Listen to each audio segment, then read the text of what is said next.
இன்னைக்கு செய்தியின் தலைப்பு மகிமைக்காக. செய்தியின் தலைப்பு மகிமைக்காக. யாருடைய மகிமைக்காக?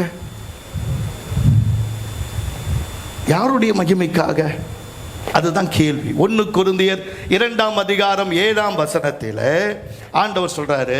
1 கொரிந்தியர் 2ஆம் அதிகாரம் 7ஆம் வசனத்தில் நம்ம வாசிக்கும் போது, உலக தோற்றத்துக்கு முன்னே தேவன் நம்முடைய மகிமைக்காக ஏற்படுத்தினதும் மறைக்கப்பட்டதுமாயிருந்த ரகசியமான தேவ ஞானத்தையே பேசுகிறோம். வசனம் எப்படி இருக்கு பாருங்க.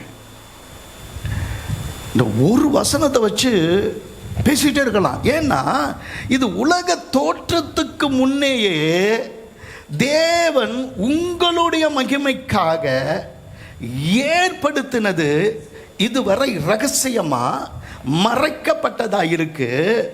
அந்த தேவ ஞானத்தோடு எடுத்து சொல்லுகிறோம். அப்ப இதுவரைக்கும் உங்களை புரிஞ்சுக்கல, உங்க வாழ்க்கையை புரிஞ்சுக்கல, உங்களுடைய வேலையை புரிஞ்சுக்கல, உங்களுடைய எதிர்காலத்தை புரிஞ்சுக்கலன்னா இன்னைக்கு கொஞ்சம் புரிஞ்சுக்குங்க.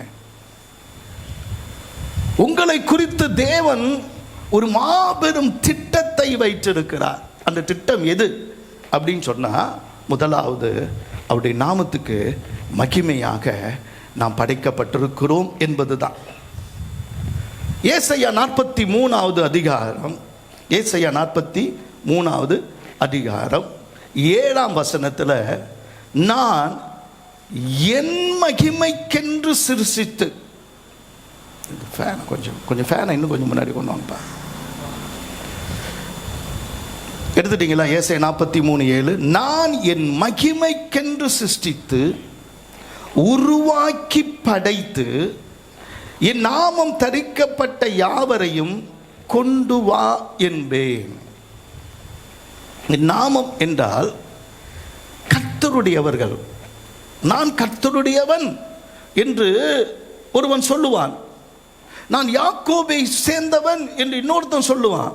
ஆனால் ஒருத்தன் சொல்லுவான், நான் கர்த்தருடையவன் என்று கையெழுத்து போட்டு கொடுப்பான்.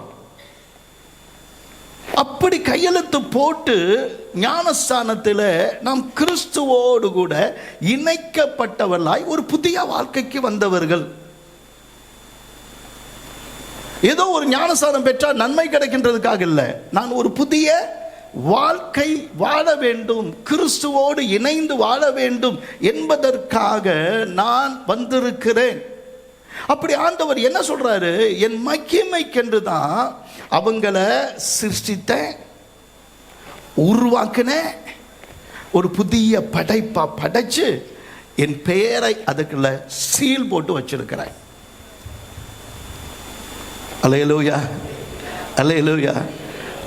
நீ கர்த்தருடைய ப்ராடக்ட், பரலோகத்தினுடைய மகிமையான சிருஷ்டிக்கப்பட்ட தேவனுடைய சாயலை தாங்கி வரும்போது உன் மேல கர்த்தர் தமது முத்திரையை போட்டு என்னுடையவன் என்று சொல்லுகிறார். அல்லேலூயா. என் மகிமைக்கு உரியவன் என்று கர்த்தர் சொல்லுகிறார். தான் படைத்த அத்தனையும் விட, சூரிய சந்திர நட்சத்திரங்கள் எல்லாத்தையும் விட, மலைகள் மரங்கள் பூமியில காண்கிற அத்தனையும் விட, தேவன் என் மகிமைக்கென்று இவர்களைத்தான் நான் சிருஷ்டித்திருக்கிறேன். என்னுடைய மகிமை சூரியனில் வெளிப்படவில்லை, சந்திரனில் வெளிப்படவில்லை, என்னுடைய மகிமை எந்த மலைகளிலும் இல்லை, என் மகிமை இவர்கள் மேல்தான் இருக்கிறது என்று சொல்லுகிறார். எத்தனை பேர் கை தட்டினீங்க?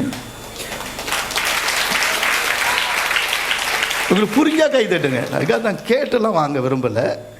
புரிஞ்சா கை தட்டுங்க. கர்த்தருக்கு ஸ்தோத்திரம்.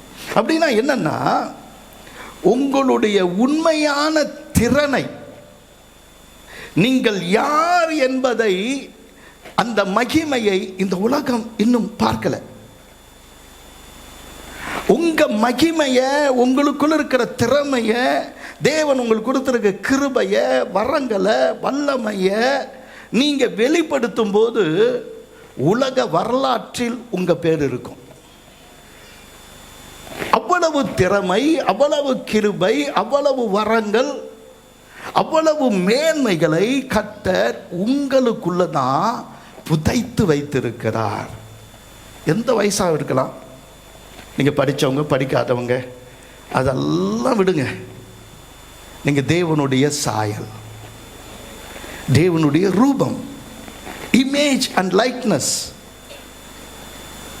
நாம கனவா காண்கிறதெல்லாம் ஒரு நாள் நடக்கும்னு நம்புனா அது ஒரு நாள் நடக்கும். ஏன்னா உங்களுக்கு அதற்கான திறமை, அதற்கான மேன்மை, அதற்கான அறிவு, அதற்கான ஞானம் உங்களுக்குள்ளே கொடுக்கப்பட்டிருக்கிறது. நிறைய நம்மளை குறித்து கனவு காணுவோம். இந்த வாலிப பசங்களை எடுத்துக்கிட்டா எனக்கு அப்படி ஒரு கனவு. அப்போ தான் கிரிக்கெட் ஆரம்பம். கபில் தேவ்னு ஒருத்தர் வந்திருந்தார்.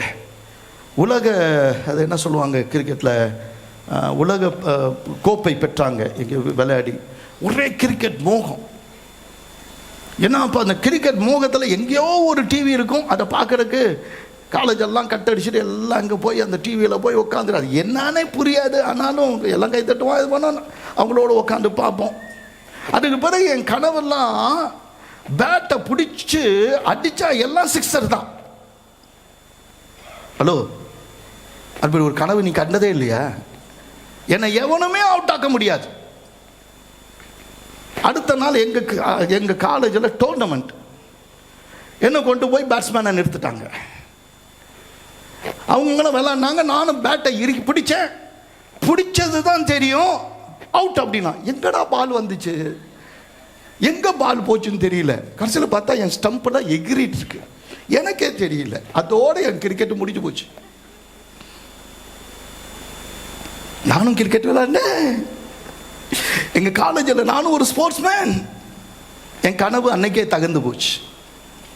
ஆனால் உங்கள் வாழ்க்கையில் நீங்கள் என்ன கனவு காண்றீங்களோ அதை செய்து முடிக்கிற திறமையை கர்த்தர் உங்களுக்கு நம்பிக்கையாக கொடுத்திருக்கிறார். எத்தனை பேர் ஆமென் சொல்றாங்க? அல்லேலூயா, அல்லேலூயா. நீங்க என்ன உயர்வை அடையணும்னு நினைக்கிறீங்களோ அந்த உயர்வை ஒரு நாள் என்ன பண்ணுவீங்க? அடைப்பீங்க. எங்க நம்ம ஒரு பைக் வச்சிருக்கணும், ஒரு கார் வாங்கணும்னு தப்பாது. ஒரு கூரை வீட்டில் வாழ்க்கணும், நல்ல ஒரு மாளிகை வீட்டில் வாழ்க்கணும்னு நினைக்கிறது தப்பாது. ஒரு பியூனா இருக்கிறவன் ஒரு நாள் ஆஃபீஸராக வரணும்னு நினைக்கிறது தப்பாது. ஒரு சின்ன ஒரு இட்லி கடை தான் வச்சிருக்கிறீங்க, இல்லை ஒரு பெரிய ஹோட்டலாக வைக்கணுன்றது தப்பாது. நம்முடைய கனவுகள் அது. வளர்ச்சி என்பது நம்முடைய கனவு. நம்முடைய பிள்ளைகள் இப்படி இருக்கணும்னு நம்ம நினைக்கிறது நம்முடைய கனவுகள். நம்முடைய எதிர்காலம் இப்படி இருக்கணுன்றது நம்முடைய கனவுகள். நம்முடைய அம்மா அப்பாவை இப்படி வைக்கணும், நம்முடைய பிள்ளைகளை இப்படி வைக்கணும், அப்படி நம்ம சபையை இப்படி வைக்கணும், நம்முடைய ஊழியத்தை இப்படி வைக்கணும், இப்படிலாம் நான் செய்யணும் அப்படி நீங்கள் கனவு காண்றீங்க. அந்த கனவை நனவாக்குகிற எல்லா திறமையும் கிருபையும் கர்த்தர் உங்களுக்குள்ள வச்சிருக்கிறாரு. அது ஒரு நாள் வெளிப்படும். ஏன்னா அவருடைய மகிமைக்காக நீங்கள் சிருஷ்டிக்கப்பட்டவங்க. அல்லேலூயா. நமக்குன்னு இருக்கிறத நம்ம இன்னும் அடையல, அதுதான் பிரச்சனை. தேவன் நமக்குன்னு வைச்சிருக்கிறது உலக தோற்றத்துக்கு முன்னாடியே சிருஷ்டித்து படைத்து கர்த்தர் என் நாமம் தரிக்கப்பட்ட அவங்கள கொண்டு வாங்க, அவங்களுக்கு கொடுங்க அப்படின்னு சொன்னதை இன்னும் நீங்களும் நானும் அதை ரிசீவ் பண்ணல. நம்மளை குறித்து பேசுறது இந்த தலைமுறையில் மாத்திரம் இல்ல, அடுத்த தலைமுறைகளிலும் நம்மை குறித்து பேசக்கூடிய அளவில் தேவன் அவருடைய மகிமையை எனக்குள்ள புதைச்சு வச்சிருக்கிறார். நான் இருக்கிற நாள் மட்டும் இல்ல, நான் கடந்து போனாலும் என்னை குறித்து பேசுவாங்களா பேச மாட்டாங்களா? நான் அடிக்கடி கொஞ்சம் யோசிப்பேன். என்ன சமயத்தில் இந்த மரண வீட்டுக்கு போகும்போது அதில் பாட்டு பாடும். அது என்ன பாட்டு பாடும் சொல்லுங்க? பரலோகமே என் சொந்தமாக நான் பாடின பாட்டு சொல்லுங்க. பிறந்த நாளா?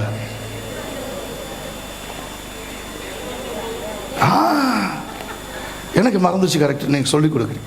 எது வந்த போதும் கலங்காத மனதை இறைவா நீ தர வேண்டும், எந்த நிலையிலும் உம்மை மறவாத மனதை இயேசுவே நீ தர வேண்டும், என்னேசரே நீர்தான் வேண்டும்.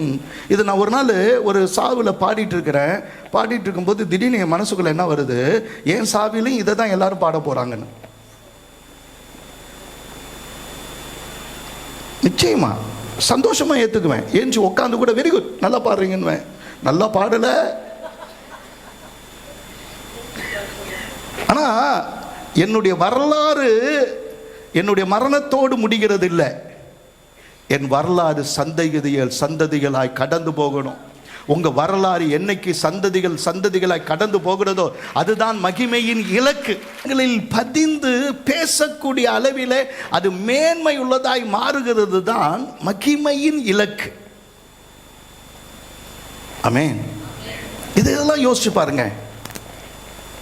உங்க நடை, உங்க பேச்சு, உங்க சிந்தனை, உங்க பார்வை, உங்க யோசனை, நீங்க கொடுக்கிற அந்த மகிமையான காரியம், நீங்க கட்டின வீட்டை குறித்து நல்லா பேசணுங்க. நீங்க போட்டிருக்க ட்ரெஸ்ஸை குறித்து ரொம்ப அழகா பேசணும். நீங்க எழுதுறதை குறித்து, பாடுறதை குறித்து, பேசுறதை குறித்து, நீங்க செய்யற ஒவ்வொரு காரியமும் தேவனுடைய மகிமையை வெளிப்படுத்த வேண்டும். அதுதான் மகிமையின் இலக்கு.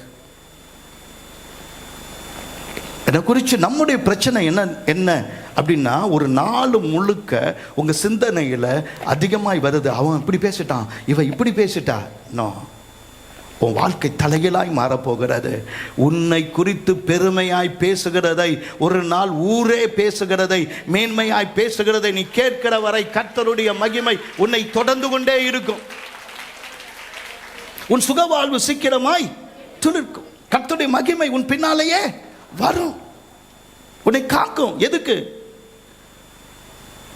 சபைக்கு போனாங்க, சத்தியத்தை கேட்டாங்க, வசனத்தில் வாழ்றாங்க. அவருடைய நடகை ஒன்றும் நீதிமானுடைய நடை ஒன்றும் என்ன பண்ணல, பிசகுவது இல்லை. கர்த்தருக்கு ஸ்தோத்திரம். தேவன் எனக்கு என்ன கொடுத்தாரோ அதை வெயிட்டா செய்யணும். அந்த காலத்தில் என்ன பண்ணுவாங்கன்னா, போலீஸ் ஸ்டேஷன் போகும்போது, இப்போ இருக்கிற போலீஸ்லாம் நல்லவங்க, அவங்க போகும்போது சமயத்தில், சார் போகும்போது கொஞ்சம் வெயிட்டாக கவனிச்சுட்டு போங்கன்னுவாங்க. சில வீட்டில் வந்தால், சார் கொஞ்சம் வீட்டை எனக்கு கொஞ்சம் வெயிட்டாக கவனிச்சுங்க சார். சார் வீட்டுக்கு போனால் நல்லா வெயிட்டாக கவனிப்பார். அப்படின்னா என்ன அர்த்தம்னா, நல்ல சாப்பாடு கொடுப்போம். சாப்பாடு கொடுத்த மட்டும் இல்லை, கையில் போகும்போதும் கிஃப்டெல்லாம் என்ன பண்ணுவோம், கொடுத்துருவோம் அப்படின்னு. உன்னுடைய வெயிட் என்னன்னு உனக்கு தெரியுமா? நான் சொல்றது உங்க வெயிட் இல்லை, பயமா இருக்கும். சமயத்தில் 6 பேர் லிஃப்டில் ஏறி போகலான்னு 4 பேரை லிஃப்ட் திணறும்.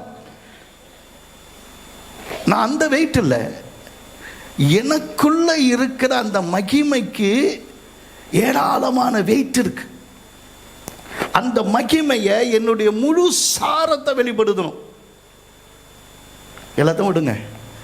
எனக்கு கறி குழம்பு ரொம்ப பிடிக்கும். என்ன கறி குழம்பு? எனக்கு பிரியாணிலாம் பிடிக்கல. என்ன கறி குழம்புனா, என் மனைவி வைக்கிற கறி குழம்பு. அது எங்கள் அம்மா கிட்டேருந்து கற்றுக்கிட்டது. அதனால எங்கள் அம்மா வச்சுருக்க கறி குழம்பு ரொம்ப பிடிக்கும். அந்த கறி குழம்புல என்ன விசேஷம் அப்படின்னு சொன்னால் உங்களுக்கு எவ்வளோ சந்தோஷமாக இருக்கல. அண்ணன் இன்னைக்கு தான் உண்மையான பிரசங்கமே வைக்கிறாங்க. அது என்ன விசேஷம்னா, முருங்கைக்காய் போட்டிருப்பாங்க, கத்திரிக்காய் போட்டிருப்பாங்க, அப்புறம் கறி கொஞ்சம் தான் அப்படி வெட்டி போட்டிருப்பாங்க, கொஞ்சம் எலும்புகள்லாம் போட்டிருப்பாங்க. என்ன தான் செய்வாங்கன்னு தெரியல. எப்பொழுதும் இவ்வளோதான் சாப்பிட்றவன் அன்னைக்கு மட்டும் அப்படி ஒரு வெயிட் ஏறி தான் வருவேன். எது சொன்னால் கறி குழம்பு வச்சுட்டா என்ன பண்ணுவேன், ஒரு வெயிட் ஏறி தான் ஒரு இவ்வளோ சாப்பிட்ற ஆள் அப்படி டபுளாக என்ன பண்ணுவேன், சாப்பிடுவேன். ஒரு முருங்கைக்காய் விட மாட்டேன், ஒரு கத்திரிக்காய் விட மாட்டேன். மற்றவங்களுக்கு இருக்குதா இல்லையானா அந்த நேரத்தில் மட்டும் கறியை சாப்பிட மாட்டேன். அந்த கத்திரிக்காய் கூட அந்த முருங்கைக்காய் கூட அவ்வளோ சுவையாக இருக்கும். ஏன்? அதனுடைய சாரம் இது உள்ள அப்படியே இறங்கி இருக்கு. உனக்குள்ள தேவ மகிமையின் சாரத்தை பார்க்கிற ஜனங்க சொல்லுவாங்க, என்ன டேஸ்டா இருக்கிறான் பாவன், இவங்க பேசுற என்ன அழகா இருக்குதுப்பா, இவங்க பேசுற ஒண்ணு என்ன ஞானமா இருக்குதுப்பா அப்படின்னு சொல்லுகிற நாள் தான் கர்த்தருடைய மகிமை உன் வாழ்க்கையில வெளிப்படுகிற நாள். அல்லேலூயா. ஒரு வாழ்க்கையில ஒரு நோக்கம் என்பது நீ என்ன படிச்ச என்பதில் இல்லை, நீ என்ன வேலை செய்தது அப்படின்னு சொல்லல. எல்லா பொருளையும் எல்லா படைப்பிலையும் கர்த்தர் ஒரு மகிமை என்ன பண்ணிருக்கிறாரு, வச்சிருக்கிறாரு. ஒரு மண்ணில் ஒரு மகிமை இருக்குது, அந்த மகிமை என்ன பண்ணுது, அதை பண்படுத்தினா அதுல எத்தனை ட்ரீ முளையுது, எத்தனை செடி முளையுது, எத்தனை பூச்செடி முளையுது, அத்தனையும் அந்த மண்ணுக்கு மகிமை. நம்ம ஊர்ல சொல்லுவாங்க, நம்ம விதைய போட்டா இந்த பூமி பொன் விளையும் பூமி அப்படின்னு. ஒரு மண்ணுக்கு ஒரு மகிமை இருக்கு.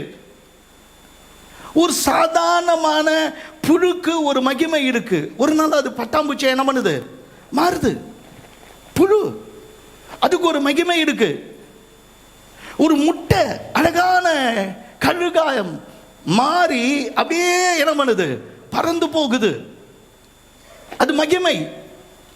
ஒரு விதைய போட்டோம், அது மக்குது, ஆனா ஒரு நாள் அது பெரிய மரமாகி அது ஃபுல்லா கனியாகுது, அது மகிமை. ஏன் எல்லாம் மகிமையா இருக்கு? என்னுடைய பிதா மகிமையினால் நிறைந்தவர்.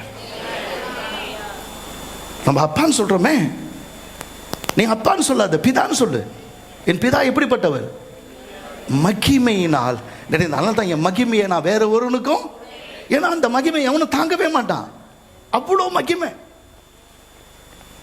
அப்ப எல்லா விதத்திலும் உன்னை போட்டா உன்னை கொடுத்தா அது பெரிய மகிமையா கொண்டு வரத்தக்கதாக அவர் எல்லாத்தையும் படைச்சாரு என்பது என்னன்னா, உங்க வாழ்க்கையினுடைய நோக்கத்தை முழுவதும் நீங்கள் வெளிப்படுத்துவதுதான் உண்மையான மகிமையான வாழ்க்கை.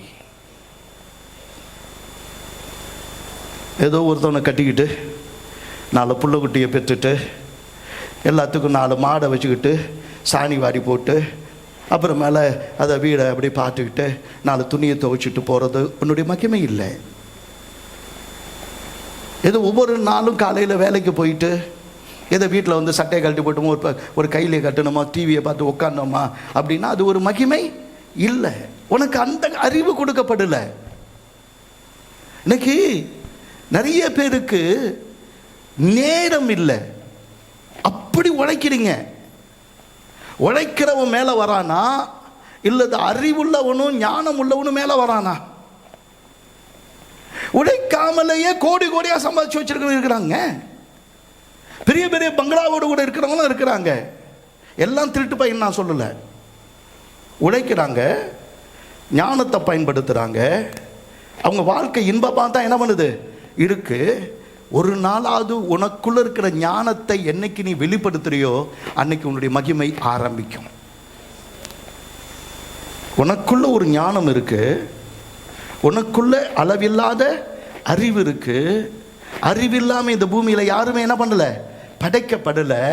படைத்தவரின் அறிவு உனக்குள்ள இருக்கு, படைத்தவரின் மகிமை உனக்குள்ள இருக்கு. எனவே ஆண்டவர் உன்னை படைக்கும் போது நல்லா தான் படைச்சார்.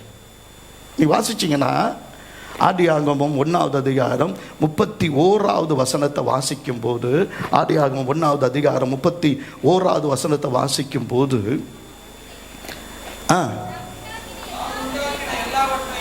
தான் உண்டாக்கின எல்லாவற்றையும் பார்த்தார், அது மிகவும் நன்றாய் இருந்தது. அல்லேலூயா. தாம் உண்டாக்கின எல்லாவற்றையும் அவர் என்ன பண்ணாரு, பார்த்தார். அவை எப்படி இருந்துச்சு, மிகவும் நன்றாய். அந்த அதிகாரத்தில் பாருங்க, நல்லதுன்னு கண்டார், நல்லதுன்னு கண்டார், நல்லதுன்னு கண்டார். உங்க குடும்பத்தை பார்த்து நீங்க பெருமிதம் அடையணும், உங்க வேலையை பார்த்து நீங்க சந்தோஷம் அடையணும், உங்க படிப்பை பார்த்து நீங்க சந்தோஷம் அடையணும், உங்களுடைய வாழ்க்கையை பார்த்து சந்தோஷம் அடையணும், உங்க உள்ளம் சந்தோஷம் அடையணும். இன்னொரு வார்த்தை சொல்றேன், உங்களை பார்க்கிற கர்த்தர் உங்களை பார்க்கும்போது மன நிறைவு அடையணும். அதுதான் மகிமை. மகிமைனா சாதாரண வார்த்தை இல்லை. நீங்க பாருங்க, எனக்கு உண்மையில அப்படி ஷாக்காக இருந்துச்சு. நான் போடுற செய்தி எப்படி தான் 5000 பேர் எனக்கு சப்ஸ்கிரைபராக வாங்கினாங்கன்னு எனக்கு தெரியல. யாரோ பார்க்குறாங்க. முந்தா நாள் திருச்சிக்கு போயிருக்கிற ஏஜ் சபைகளுடைய போதகர்களுடைய இது நடக்குது, ஒரு பெரிய முக்கியமானது நடக்குது. அங்கேருந்து ஒரு பாஸ்டர் பார்த்து, முக்கியமான ஒரு பாஸ்டரை பார்த்து, அவரை எனக்கு பார்க்கும்போது எனக்கு ஒரு மாதிரி இருந்துச்சு. அவர் பெரிய பாஸ்டர். அவர், நீங்கள் தானே வின்சென்ட்டு? ஆமாம் அப்படின்னு சொல்லிட்டு தோள் மேலே அப்படியே கை வச்சு, உங்கள் செய்தியை நான் தொடர்ந்து கேட்குறேன்னாரு. ஒரு மகிமை. உங்கள் செய்தியை நான் என்ன பண்ணுறேன்? தொடர்ந்து கேட்குறேன். உங்கள் செய்தி ரொம்ப வித்தியாசமாக இருக்கும் அப்படின்னாரு. அப்படி காலர் அப்படி தூக்கி, இந்த காலர் வர இல்லையா, வருமா வராதா? மற்றவர்கள் பாராட்டுகிறது போல உங்களை படைத்தவர் மிகவும் நல்லது என்று உங்களை பார்த்து என்னைக்கு சொல்றாரோ அன்னைக்கு உங்களுக்கு மகிமை. எத்தனை பேர் ஆமேன்னு சொல்றோம்? அல்லேலூயா. ஒவ்வொரு கண்டுபிடிப்பும் ஒரு மகிமையின் வெளிப்பாடு. மகிமையின் வெளிப்பாடு. காற்றுல நம்ம பேசுறது போய் அது இன்னொருத்தருக்கு ரீச் ஆகும்னு ஒருத்தர், அலெக்சாண்டர் கிரஹாம் பெல்னு ஒருத்தர் கண்டுபிடிச்சார். அதனுடைய விளைவு தான் இன்னைக்கு கையில் இருக்கிற தொலைபேசி, போனு, மொபைல். அன்னைக்கு போன் கண்டுபிடிச்சாரு. ஒரு அலைகள் பாயுது, அது ஒயர்ல கொண்டு போக முடியும், அது சக்தி இருக்கு அப்படின்னு கண்டுபிடிச்சதுனால இன்னைக்கு என்ன இருக்கு? ஃபேன் ஓடுது. ஒரே ஒரு பகுதி டங்ஸ்டன் என்ற ஒன்று, அது மட்டும் அந்த மின்சாரத்தை கொடுத்தா எரியும்னு கண்டுபிடிச்சனால தான் தாமஸ் ஆல்வா எடிசன் இன்னைக்கு கொடுத்தது தான் என்னது? இன்னைக்கு விளக்கு. எல்லாமே ஐடியா, எல்லாமே ஞானம். திரும்பி திரும்பி சொல்றேன், தேவனுடைய ஞானம், தேவனுடைய அறிவு உனக்கு கொடுக்கப்பட்டிருக்கு. ஒரு சின்ன பிஸ்னஸை நீ ஒரு பெரிய பிஸ்னஸாக மாற்றக்கூடிய அளவில் தேவன் உனக்குள்ள நல்ல மூளையை கொடுத்துருக்கிறாரு. உனக்கு அதற்கேற்ற உழைப்பை கொடுத்துருக்கிறாரு, அதற்கேற்ற திறமையை கொடுத்துருக்கிறாரு. ஆனால் பிரச்சனை என்ன தெரியுமா? நாம் கல்லறைக்கு போகும்போது நம்ம மட்டும் எடுத்துகிட்டு போல, நமக்குள்ளே கொடுத்துருக்கிற எல்லா மகிமையும் கல்லறையில் மூடப்படுது. உனக்கு ஆண்டவர் கொடுத்த அந்த மகிமையை நீ வெளிப்படுத்தணும்னு தேவன் விரும்புகிறார். உனக்கு தேவன் கொடுத்த மகிமையை நீங்கள் என்ன பண்ணணும்? வெளிப்படுத்தணும் விரும்புகிறாரு. அதனால தான் சங்கீதம் 19:1 வாசிக்கும் போது,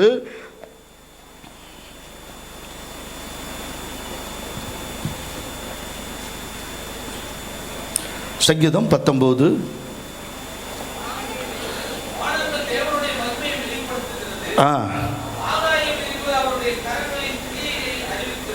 வானங்கள் சொல்லுங்க தேவனுடைய மகிமையை வெளிப்படுத்துகின்றன, ஆகாயம் அவருடைய கரங்களின் கிரியையை அறிவிக்கிறது. வானம் அவருடைய மகிமையை வெளிப்படுத்தும் போது ஆகாயம், அது நட்சத்திரங்கள், அது பிரகாசிக்கிற காரியங்கள் எல்லாம் பார்க்கும்போது அவருடைய கரத்தின் கிரியை வெளிவருது. ஏதோ உட்காந்துக்கிட்டு வானத்தை பார்த்துட்டு உட்காந்துடல, அந்த கிரியைகள் அங்கங்க இப்படி வச்சாரு. அது நட்சத்திரங்களாக என்ன பண்ணுச்சு? கோடி கோடி நட்சத்திரங்களாக என்ன பண்ணுச்சு? ஜொலித்து கொண்டிருக்கிறது. கர்த்தருக்கு ஸ்தோத்திரம். ராஜாவின் அரண்மனை இது, ராஜாவினுடைய அரண்மனை. உங்க வீடு எப்படியோ இருக்கும், ஆனால் அரண்மனை எப்படி இருக்கும்? நான் மைசூர் அரண்மனைக்குள்ளே போயிருக்கிறேன். இன்னும் சொல்லப்போனால் பிரான்ஸில் பெரிய பெரிய அரண்மனைகளுக்குள்ளே போயிருக்கிறேன். இன்னும் ஆண்டோடைய கிருபையில் இங்கிலாந்தில் லண்டனுக்கு போயிருக்கிறேன். லண்டன் அரண்மனைகளில் போய் பார்த்துருக்கிறேன். அதில் ஒவ்வொரு தூணும் அவ்வளோ அழகு, ஒவ்வொரு டிராயிங்கும் அவ்வளவு அழகு, ஒவ்வொரு ஃப்ளவர் வாஷும் அழகு. அதில் வைக்கப்பட்டிருக்கிற அந்த சிங்காசனம் முழுவதும் அது பொண்ணுனா அதனுடைய பக்கத்தில் இருக்கிறதெல்லாம் பொண்ணால் வேயப்பட்டிருக்கு. சபை, நீ தேவனுடைய ராஜ்யத்தில், தேவனுடைய பார்வையில் அப்படி சிங்காசனத்துக்கு முன்னாடி உட்கார்ந்துருந்தா கர்த்தர் ஒன்ன உள்ளான வாழ்க்கையில் பொண்ணா அலங்கரித்து வச்சிருக்கிறார். உன் பேச்சில் அது வெளிப்படணும், உன் சிந்தனையில் அது வெளிப்படணும், உன்னுடைய கிரியையில் வெளிப்படணும். அதுதான் அவருக்கு மகிமை. ஆமென். அங்கே போன உடனே, ஒரு வெளியில் போன உடனே, நான் இதெல்லாம் பேச விரும்பலை. உன் வார்த்தையை பாரு, உன் எண்ணங்களை பாரு. நீ யாரு? ராஜாவின் மகிமையை வெளிப்படுத்துற, அவருடைய ஆவி, அவருடைய திறன், அவருடைய ஆவி என்று சொல்லும்போது அவருடைய குணம், தேவனுடைய குணம் நீதி, நேர்மை, தூங்காத அப்படின்னு சொல்லி உன்னை விழிப்பா வைக்கிறது. நான் யாரையும் விட மாட்டேன், உனக்கு தான் தெரியும் எதுக்கு தூங்கி பார்க்குற. நல்லா கவனிங்க. அடிப்படை, நீங்க வெளியே போகும்போது நீங்கள் எதை காண்பிக்கிறீர்களோ அதுதான் நீங்கள் ராஜகுமாரரும் குமாரத்திகளும் என்பதை காண்பிக்கிறது. நாளைக்கு வரப்போகிற ராஜா தான் இளவரசன், நாளைக்கு ஆளுகை பண்ணுகிறது தான் இளவரசி. தேவன் உங்களை ராஜாவாக பார்க்கிறார். ஏங்க, உங்களுக்கு ராஜா வேணுமா ராணி வேணுமா? எந்த பட்டம் உங்களுக்கு பிடிக்குமா? நீங்க ராஜாவா மாறணும்னு விரும்புறீங்களா, ராணியா மாறணும்னு விரும்புறீங்களா? ஏன்னா அது கூட ரொம்ப யோசிக்கிறீங்க. ஏன்னா எங்களுக்கு உதவாங்காம இருந்தாலே போதுன்னு கொஞ்சம் நல்லதா நினைங்கம்மா. நீங்க ராஜாவா மாறணும்னு நினைக்கிறீங்களா, ராணியா மாறணும்னு நினைக்கிறீங்களா? ராணியா இருக்க யாரும் விரும்பல. ஏன்னா ராஜாவில் தான் ஆளுகை இருக்கு. ஆதாமுக்குள்ள தான் ஏவாள் இருக்கிறார். அது ஆண் காரியங்களை சொல்லும்போது நாம் எல்லாரும் இந்த பூமியில் 1000 வருடம் ராஜாவின் ஆளுகை பெறுவோம் என்று எத்தனை பேர் விசுவாசிக்கிறீங்க?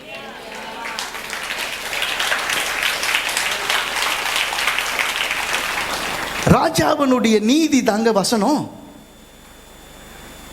ராஜாவினுடைய வாழ்க்கை முறை தாங்க இன்னைக்கு நாம பேசுற 2000 வருஷமாய் பேசுகிற நீ கொஞ்சம் சாந்தமாயிரு, நீ புத்தியா நட, நீ உண்மையாயிரு, நீ பரிசுத்தமாயிரு என்பது எதை வைத்து சொல்லுகிறோம்? ராஜாவின் நடை.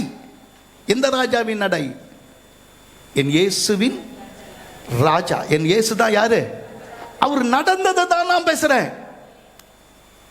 அவர் நடக்காதது, அவர் பேசினதை மட்டும் பேசல. வசனம் அப்படிதான் சொல்லுது.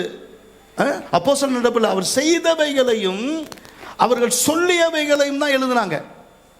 அவர் செஞ்சுட்டு தான் எதையுமே என்ன பண்ணாரு? சொன்னாரு. எத்தனை பேர் ஆமேன்னு சொல்றவங்க? அல்லேலூயா. சொல்லிவிட்டு செய்யாம போறவன் யாரு? யாரு? விசுவாசி. சொல்லிவிட்டு செய்யாம போறவன் பேர் என்னது? விசுவாசி. என் ராஜா எப்படி நடந்தாரோ அப்படி நான் நடக்க ஆரம்பிச்சா என் ஆளுகை எனக்கு கொடுக்கப்படும். எத்தனை பேர் ஆமேன்னு சொல்றாங்க? அல்லேலூயா. நீ ஏதோ ஒரு வீட்டை ஆளுகை செய்யல, இந்த பூமி முழுவதும் ஆளுகை செய்வதற்கான நல்ல பண்புகள், நல்ல குணம், நல்ல இயற்கையான நல்ல வாழ்க்கையை தேவன் உனக்குள் வைத்திருக்கிறார் என்று எத்தனை பேர் நம்புறீங்க? கைத்தட்டி ஆமேன்னு சொல்லுங்க. ஏன் ஜெபிக்கணும்? ஏன் ஜெபிக்கணும்? ஏன் உபாசிக்கணும்? ஏன் ஒரு நாள் கர்த்தருடைய சமூகத்தில் கர்த்தருடைய ஓய்வு நாளை என்ன பண்ண? பரிசுத்தமாய் ஆசரிப்பாயாக. எனக்கு வந்திருக்கிற அருமையான அன்பு தம்பிகளே, அடுத்த வாரம் எங்கடா போறீங்க? உங்களை எல்லாரும் சொல்ல, நீங்கள்லாம் வயசானவங்களா இருக்கிறீங்க, உங்களை அப்படி சொல்ல. இந்த தம்பிங்கெல்லாம் பார்க்குறேன், சில தம்பிங்கெல்லாம் அது மாதத்துக்கு மாதம் ஒரு தடவை வந்துடுறாங்க. சில தம்பிங்க தங்கச்சிங்கெல்லாம் அவங்க தீவிலிக்கு தீவிலி வந்துடுவாங்க. அந்த மாதிரி வருஷத்தில் ஒரு தடவை என்ன பண்ணிடுவாங்க? வந்துடுவாங்க. ஏன்னா ஏன் உங்களுக்கு ஒரு நாள் கர்த்தருடைய சமூகத்தில் செலவு பண்ண உங்களுக்கு நேரம் இல்லை? உங்களுடைய எஜமான், 2 எஜமானுக்கு வேலை செய்ய ஒருவனாலும் கூடாது. ஒன்று கர்த்தர், இன்னொன்று சொல்லுங்க, இன்னொன்று பிசாசு. ஒன்று கர்த்தர்னா இன்னொன்று யாரு? நீங்கள் பிசாசை செய்விக்கலை, கவலைப்படாதீங்க. ஆனால் பண ஆசை தான் எல்லா தீமைக்கும் வேற. பிசாசை பற்றி சொல்லலை, பணம் தான். அப்போ ஞாயிற்றுக்கிழமை கர்த்தரை ஆராதிக்கிறத விட நீ ஞாயிற்றுக்கிழமை ஓடிட்டு இருக்கிறியே, எதுக்காக ஓடுற? அதுக்கு பின்னாடி பண ஆசை. உங்களை மாதிரி நானும் வேலை செஞ்சவன் தான். 4 ஜேயிங்களுடைய வேலை எடுத்து ஃபேஸ் பண்ணுவேன். சீஃப் செக்ரட்டரி வந்தால் என் வேலையை தான் காட்டுவாங்க, சீஃப் மினிஸ்டர் வந்தால் என் வேலையை தான் காட்டுவாங்க. பிடபிள்யூ இருக்கும்போது அவங்க எல்லாரும் சனிக்கிழமை தான் இங்கே வருவாங்க. எதுக்காக வரும்னு சொல்லி உங்களுக்கு தெரியும். ஞாயிற்றுக்கிழமை ஃபீல்டு விசிட்டுன்னு நான் போக மாட்டேன். என்னுடைய அதிகாரிக்கு, என்ன வின்சன் நீங்கள் சீஃப் மினிஸ்டர் வராரு, நீங்கள் வரல சார், நீங்கள் கொஞ்சம் பார்த்துங்க சார். சரி வின்சன் போயிட்டு வாங்க வின்சன். அப்படி தான் என்னுடைய மேல் அதிகாரி அனுப்புனாங்க. ஏன் அனுப்புனாங்கன்னு தெரியுமா? 6 நாள் நான் செய்கிற வேலை நல்ல வேலை, ஒரு நாள் அவர் கர்த்தருக்குள்ளே இருப்பார், அதனால தான் அவர் நல்ல வேலை செய்கிறாருன்னு என்னுடைய அதிகாரிகளுக்கு தெரியும். எனக்கு என்ன குறைவு இருந்துச்சு? என் வேலையினால நான் ஆசீர்வாதமாக இல்லை. என் வேலையை விட இன்னைக்கு கர்த்தருடைய ஊழியத்தில் நான் ஆசீர்வாதமாக இருக்கிறேன். நான் பார்க்குற எத்தனையோ ஊழியக்காரங்க என்ன மாதிரி இல்லை, எவ்வளோ கஷ்டப்படுற ஊழியக்காரங்களாம் இருக்கிறாங்க. ஆனால் ஒன்று, கர்த்தரை நான் கனம் பண்ணும்போது கர்த்தர் என்னை கனம் பண்ணுகிறார். எத்தனை பேர் ஆமேன்னு சொல்லணும்? உன் ஆராதனை, உன் ஜெபம், ஆண்டவருடைய சமூகத்தில் ஜெபிக்கிற அந்த ஜெபம், வேத வாசிப்பு, கர்த்தருக்கு கொடுக்கிறது எல்லாமே நீங்கள் ராஜாவை கனம் பண்ணுறீங்க. கனவீனம் பண்ணலை. ஒரு நாள் வராமல் போது அவர் அலட்சியம் பண்ணுறீங்க. ஒரு காணிக்கை கொடுக்காத போது அலட்சியம் பண்ணுறீங்க. ஒரு ஊழியத்தை செய்யாத போது அவர் அலட்சியம் பண்ணுறீங்க. அவருடைய வார்த்தையை கேட்காத போது அலட்சியம் பண்ணுறீங்க. கர்த்தர் உங்களை அலட்சியம் பண்ணுறார். அப்ப நாம அதில் உண்மையா கர்த்தரை கனம் பண்ணினால் நானும் அவர்களை என்ன பண்ணுவேன்? கனம் பண்ணுவேன். நீ நடந்தா ஏந்திரிச்சு நின்று உனக்கு வணக்கம் சொல்லுங்க. நீ இருக்கிற இடத்துல யாரும் ஒரு கெட்ட வார்த்தை பேசவே கூடாது. ஒரு தவறான நோக்கத்தில் உன்னோடு கூட அணுகவே முடியாதுன்ற நான். நீங்க வேலை செய்ய போறீங்கம்மா, சில இடங்கள்லாம் வேலை செய்ய உங்களுக்கு அணுகவே முடியாது. ஏன்? நீ கர்த்தருடைய பிள்ளை என்பதே கர்த்தர் உனக்கு கொடுத்திருக்கிற கனம், அதுவே பரிசுத்தம், அதுவே நீதி, அதுவே உனக்கு ஆண்டவர் கொடுத்திருக்கிற அடைக்கலம். நீ மறைவு கட்டப்பட்ட தோட்டம், நீ ஊற்று. நீ எங்க இருக்கிற அந்த ஊற்றினுடைய அந்த இனி பார்த்து எல்லாம் சந்தோஷப்படுவாங்க, உனக்கு பயப்படுவாங்க. என் வாழ்க்கையில் இதுவரைக்கும் நான் அதை அனுபவிக்கிறேன். இன்னும் கொஞ்சம் காலங்கள் போக போக இன்னும் அந்த கனம் வந்துட்டே இருக்கிறத பார்த்து ஆச்சரியப்படுறேன். ஏன்? என் வாழ்க்கையில் எனக்கு தெரிஞ்சு, என் நினைவுக்கு தெரிஞ்சு, ஒரு ஞாயிற்றுக்கிழமை கூட நான் ஆராதனை போகாமல் இருந்ததே கிடையாது. கர்த்தருக்கு கொடுக்கிறதுல நான் குறைவுபட்டதே கிடையாது. நான் இப்போ கூட எங்கே போகும்போது எது பெரிய காணிக்கையோ, என் பாக்கெட்டில் எது பெருசாக இருக்குதோ அதை தான் என்ன பண்ணுவேன். வெளியே போகும்போது, எந்த ஊழியர் கூட்டத்தில் போகும்போது என்னிடத்துல எது பெருசாக இருக்குதோ அதை தான் நான் என்ன பண்ணுவேன், கர்த்தருக்கு கொடுப்பேன். இந்த 10 ரூபா 20 ரூபா போடுறது என் பழக்கமே கிடையாது. நான் வேலை செய்யும் போதும் சரி, அதுக்கு முன்னாடியும் செய்யும் போதும் சரி, 300 ரூபா சம்பளத்தில் 100 ரூபா என் மகளுக்கு பாலுக்கு போகும். 100 ரூபா சர்ச்சு கட்ட கொடுத்தேன். ஒரு 100 ரூபாயிலும் கர்த்தர் வாழ வச்சார். 300 ரூபா சம்பளத்தில் 100 ரூபா வெறும் பாலுக்கு போகும். 100 ரூபா சர்ச்சு கட்ட. இன்னைக்கும் போய் பாருங்க, திருச்சிற்றம்பலம் கூட்டூரில் ஒரு சபை, பெரிய சபை இருக்கு பாண்டிச்சேரியில். அன்னைக்கு ஆண்டவர் எனக்கு கொடுத்ததுல உண்மையாக இருந்தது. கர்த்தரை கனம் பண்ணும்போது எல்லாத்திலுமே உங்களுடைய ஆராதனை, இந்த வருஷம் எத்தனையோ முடிவு எடுக்கிறீங்க. என்ன ஆனாலும் நான் ஆராதனைக்கு வராம எந்த காரியத்தை நான் என்ன பண்ண மாட்டேன், போக மாட்டேன் முடிவு எடுத்தா அவரை கனப்படுத்தும் போது கர்த்தர் உன்னை கனப்படுத்துவார். அந்த கனத்துக்குள்ள நீ வருவ, வெயிட்டா இருப்ப. உன் பேரை சொன்னாலே ஒரு வெயிட் இருக்கும். அல்லேலூயா. வெயிட் இருக்குமா இருக்காதா? உங்களை எதை வச்சு மிரட்டுறாங்க சொல்லுங்க? அண்ணன்ட்ட சொல்லிடுவேன். என்னம்மா அவங்க உங்களை இப்படி மிரட்டாங்க, நேரா நீ பேசுறதெல்லாம் எங்க போய் சொல்லிடுவேன்? வெயிட் இருக்குதா இல்லையா? கெத்து இருக்குதா இல்லையா? அல்லேலூயா. சொல்லுங்கப்பா, சந்தோஷமா சொல்லுங்களேன். நீதிமான், உண்மையுள்ளவன், யோக்கியன், உத்தமன், வார்த்தை தவறாதவன், இதெல்லாம் தான் நமக்கு கொடுக்கப்படுற வெயிட். கத்தி எடுத்தவன் இல்லை, துப்பாக்கி எடுத்தவன் இல்லை, நேர்மையாக நடக்கிறவன். எத்தனை பேர் ஆமேன்னு சொல்கிறாங்க? நல்ல கரங்களை தட்டி கர்த்தரை மகிமைப்படுது. அதனால தான் வசனம் சொல்லுது, கர்த்தருக்கு ஸ்தோத்திரம். மத்தேயு 5வது அதிகாரம் 16ஆம் வசனத்தை வாசிக்கும் போது, மத்தேயு 5வது அதிகாரம் 16ஆம் வசனம் வரும்போது, இவ்விதமாய் மனுஷர் உங்கள் நற்கிரியைகளை கண்டு பரலோகத்தில் இருக்கிற உங்கள் பிதாவை மகிமைப்படுத்தும்படி உங்கள் வெளிச்சம் அவர்களுக்கு முன்பாக பிரகாசிக்க கடவுது.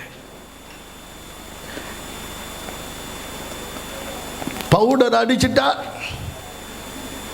சமயத்தில் நான் அப்படி மேலே இருந்து அப்படி எட்டி பார்த்தேன், நம்ம ஆளுங்க எனக்கு ரொம்ப பொறாமை உண்டாக்குற அளவுக்கு உட்காந்து பைக் அப்படி நிறுத்திட்டு உள்ள பின்னாடி ஒரு சீப்பு வச்சுருப்பான், வச்சு சீவான். எனக்கு நான் 5 வருஷம் ஆச்சு சீவி. என்ன போட வேண்டிய அவசியம் இல்லை, கண்ணாடி பார்க்க வேண்டிய அவசியம் இல்லை. எனக்கு முன்னாடியே வந்து நிறுத்திவிட்டு இவன் என்ன பண்ணுவான், நான் மேலே பார்க்குறலாம் பார்க்க மாட்டாங்க. அப்போ பார்த்து சீப்பு எடுக்கும்போது எனக்கு கொஞ்சம் பார்த்துங்க, நான் ரொம்ப பொறாமப்படுறேன்னு, அதனால் அங்கே பார்த்துங்க. அப்படி சீவான், உட்காந்து சீவான். அதில் இன்னும் வாலிப பசங்க இருக்கிறானுங்க, இருக்கிறத புதறு மாதிரி வச்சிருக்கிறான். எல்லாத்தையும் வச்சுட்டு சீவிட்டு வந்து அந்த முகத்தை பார்க்கும்போது என்ன பொண்ணா கொடுக்க போகிறாங்க? இங்கே உள்ள வந்து தேடுனா உத கொடுப்பாங்க. நேற்று ஒரு அம்மா வந்து, இங்கே என் பையனுக்கு பொண்ணு தேட வந்தேன் அப்படின்னு. எங்கள் பொண்ணுலாம் நான் ஃபேக்ட்ரி வைக்கல, நீ வெளியே போய் எங்கேயாவது தேடுனேன். அப்படி இல்லை. அப்ப எதுக்கு வர? பரிசுத்தமாய் கர்த்தரை ஆராதிக்க. அல்லேலூயா. கவனிங்க, நம்ம வாழ்க்கையில் எது அழகு தெரியுமா? சொல்லுங்க, ஆணுக்கும் பெண்ணுக்கும் எது அழகு தெரியுமா? பரிசுத்தம் தான் அழகு, அதுதான் மகிமை. அதனால தான் சேனைகளின் கர்த்தர் பரிசுத்தர், பரிசுத்தர், பரிசுத்தர், பூமி அனைத்தும் அவருடைய மகிமையினால் நிறைந்திருக்கிறது என்று சொன்னாங்க. நல்ல கரங்களை தட்டி ஆமென்னு சொல்லு. அல்லேலூயா. எழுந்து நிற்கலாமா?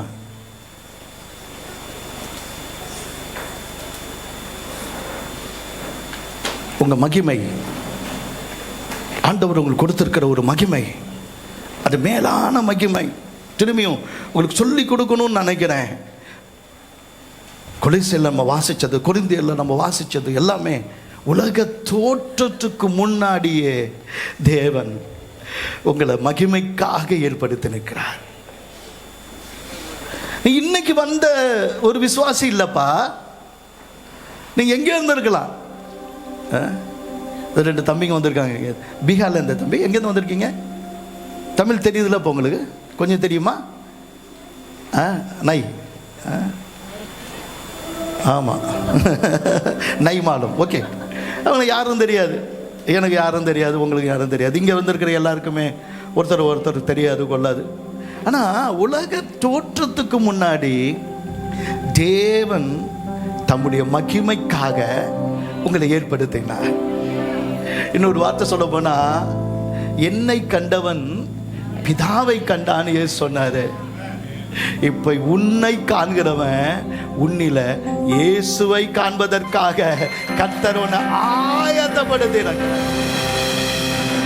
மறைக்கப்பட்டதான ரகசியத்தை வச்சிருக்கிறார். அவருடைய மகிமை உன்னோடு வெளிப்படும்படி வச்சிருக்கிறார்.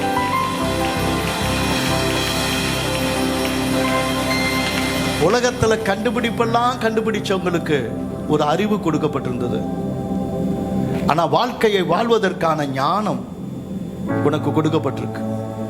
இயேசுவை கண்டு என்ன அறிவு அப்படின்னு சொல்லல, அவருக்கு கொடுக்கப்பட்ட ஞானம் என்னன்னு சொன்னாங்க. தேவ பிள்ளையை உனக்கு கொடுக்கப்பட்டிருக்கிற ஞானம். ஏன் பிசாசுக்கு எல்லாம் பயப்படுறாங்க? அவனுக்கு ஞானம் கொடுக்கப்பட்டிருந்தது.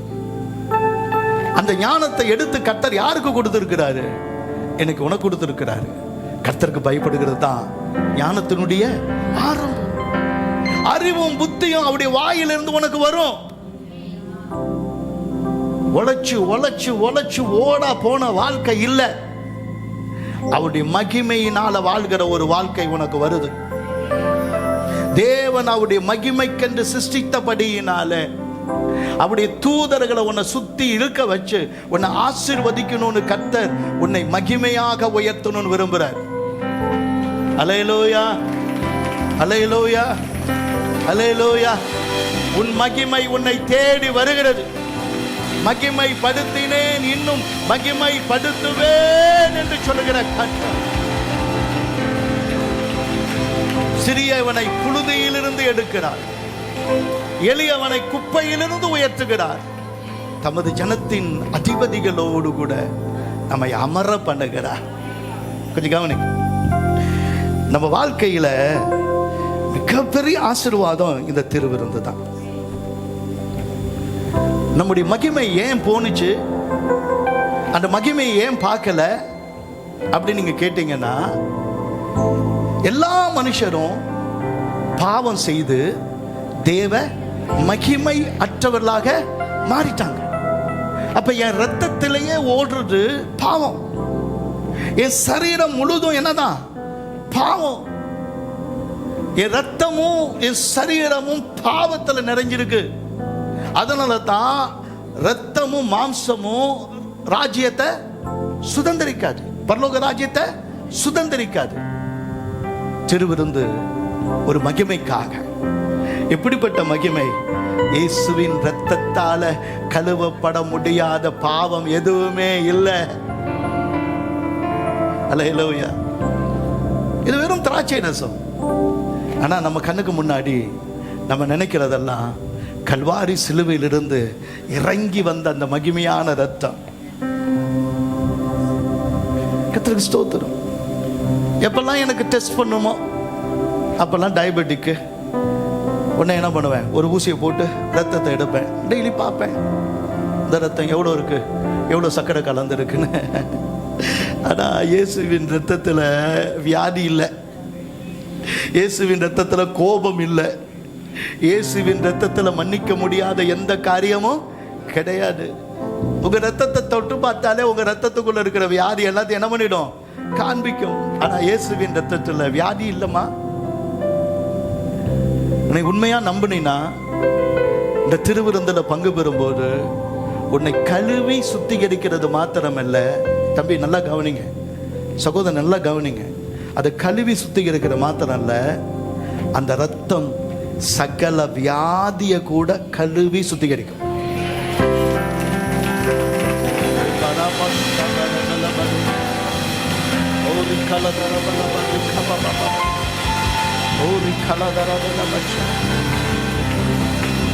எனக்குள்ள என்ன ரத்தம் அப்படின்னு வெளியே தெரியாது. ஆனா இன்னைக்கு காலையில இந்த அப்பத்தை விரும்பாதவங்க யாரா இருப்பீங்க? கொஞ்சோண்டு கொடுக்குறாங்கன்றது தான் பிரச்சனை நமக்கு. கொஞ்சம் பெருசா கொடுத்தா சந்தோஷம் தான்.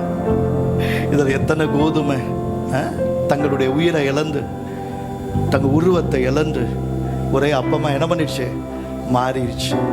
ஆனா இது எப்படி பரிசுத்தம் அன்று சொல்றாரு, இனிமேல இதை புசிக்கிற நாளிலே சாகவே சாவாயின்னு ஒண்ணு அங்க நடந்துச்ச.